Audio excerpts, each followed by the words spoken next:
నమస్తే, welcome to editor analysis. Bengal గడ్డపై Modi master stroke, Mamata కోటలు బద్దలు. మరి అధికారం కోసం ఆత్మగౌరవం, సాష్టాంగ నమస్కారం వెనుక అసలు రహస్యం. 15 ఏళ్ల అహంకారం వర్సెస్ క్షణం వినయం. మరి బెంగాల్ రాజకీయం తలకెందులు. సువేందు పట్టాభిషేకం, మోదీ భావోద్వేగం.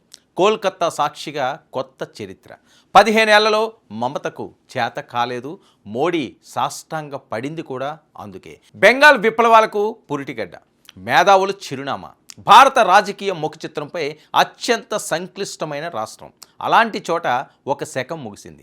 15 ఏళ్ల సుదీర్ఘ అధికార దర్పం మట్టి కరిచింది.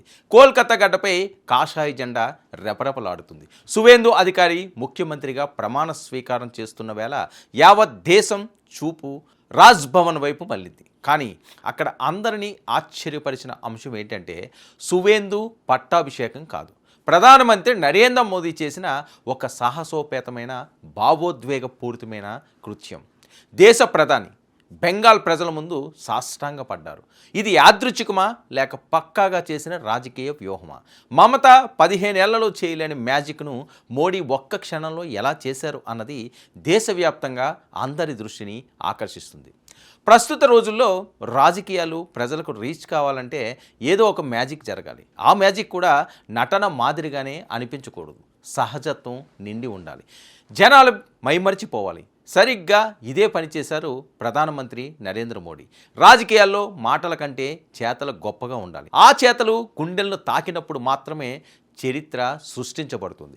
మరి బెంగాల్ అసెంబ్లీ ఎన్నికల్లో బీజేపీ సాధించిన ఘన విజయం సాధారణమైనది మాత్రం కాదు. అది 15 ఏళ్ల నిరంకుశత్వానికి వ్యతిరేకంగా సామాన్యుడు ఇచ్చిన తీర్పు. సువేందు అధికారి సీఎంగా బాధ్యతలు చేపడుతున్న ఆ వేదికపై ఒక అద్భుతం ఆవిష్కృతమైంది. దేశాన్ని శాసించే ప్రధాని సామాన్య బెంగాలీ ప్రజానికానికి సాష్టాంగ నమస్కారం చేశారు. ఒకప్పుడు బెంగాల్ అంటే మమత, మమత అంటే బెంగాల్ అన్నట్టుగా ఉండేది. కానీ కాలం ఎప్పుడూ ఒకేలా ఉండదు. 15 ఏళ్ల క్రితం ప్రజల కోసం వీధుల్లో పోరాడిన దీదీ అధికారం దక్కాక ప్రజలనే విస్మరించారన్న విమర్శలు మూట కట్టుకున్నారు. ఐపాక్ వంటి కార్పొరేట్ సంస్థల వ్యూహాలపై ఆధారపడి ప్రజల నాడిని పట్టుకోవడంలో ఆమె విఫలమయ్యారు. ఫలితం ఏంటో చూశారు. మరి వరుసగా 2 నియోజకవర్గాల్లో ఆమె పరాజయం పాలయ్యారు. ముఖ్యమంత్రిగా ఉండి తన సొంత స్థానాన్ని కాపాడుకోలేకపోవడం ఆమె పతనానికి పరాకాష్ఠగా మారింది. అధికారం తలకెక్కితే ప్రజలు ఎలా బుద్ధి చెబుతారో మమతా ఓటమి ఒక ఉదాహరణగా నేడు నిలిచింది. సరిగ్గా ఇక్కడే మోడీ తన మార్క్ రాజకీయాన్ని ప్రదర్శించారు. బెంగాల్ ప్రజలు మతతత్వ పార్టీగా ముద్రవేసిన బీజేపీని గుండెలకు హత్తుకున్నారు. దానికి కృతజ్ఞతగా మోదీ చేసిన ఆ సాష్టాంగ నమస్కారం వెనుక ఒక అద్భుతమైన కథ ఉంది. ఇది కేవలం ఎన్నికల స్టంట్ కాదు. ఇక బెంగాల్ మట్టిలో పుట్టిన ఒక మహానీయుడు సంస్కారం. ఆయనే స్వామి వివేకానంద.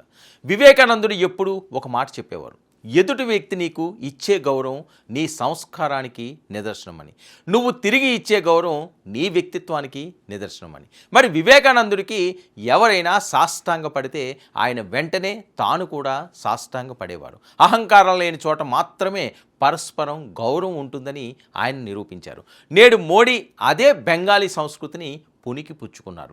మమతా అహంకారంతో ప్రజలను దూరం చేసుకుంటే మోదీ వినయంతో అదే ప్రజలను తన వైపు తిప్పుకున్నారు.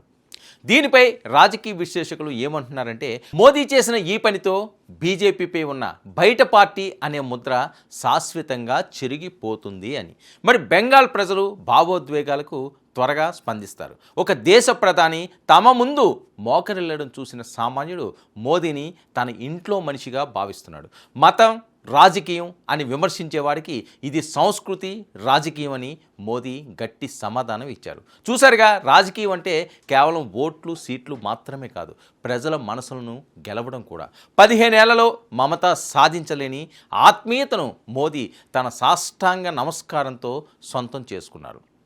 ఈ ఒక్క అడుగుతో బెంగాల్లో బీజేపీ మూలాలు మరింత బలంగా పాతుకుపోయాయి.